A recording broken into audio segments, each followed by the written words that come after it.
உங்க குழந்தைக்கு முதுகெலும்பு தசைநார் சிதைவு நோய் இருக்குது அப்படின்னு உங்ககிட்ட அறிவிச்சாங்கன்னா, அதுக்கான சிகிச்சை இத்தனை கோடிகள் ஆகும் என்று உங்ககிட்ட வந்து சொன்னாங்கன்னா, உங்களுக்கு எப்படி இருக்கும்? அதே நிலைமையில தான் இப்போ கிருத்திக் ராஜ் என்ற குழந்தைக்கும் மற்றும் தனன்யா என்ற குழந்தைக்கும் வந்து சொல்லியிருக்காங்க. ஏன்னா, நம்ம தமிழ்நாட்டிலேயே நெறைய பேருக்கு எஸ்எம்ஏ ஸ்பைனல் மஸ்குலர் ஏட்ராஃபி என்ற ஒரு பாதிப்பு ஏற்பட்டிருக்கு. அது பொறந்த உடனே வரலாம். இல்ல அவங்க வளர்ற சில நாட்களோ, சில வருஷங்கள்லயோ அவங்களுக்கு இருக்குதுன்னு சொல்லலாம்.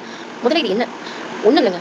நரம்புகளும், நம்மளோட தசைகளும் ஒண்ணா சேர்ந்து நண்பர்கள் போல செயல்பட்டா தான், நம்மளோட உடல்ல நம்மளால எண்ணற்ற வேலைகள், நமக்கு தெரிந்த வேலைகளா இருந்தாலும் சரி, இல்ல நம்ம உடம்புக்குள்ள நடக்கிற வேலைகள் நடக்கணும்னாலும் சரி, நம்மளோட தசைகளும், நம்மளோட நரம்புகளும் ஒன்றிணைந்து வேலை பார்க்கணும்.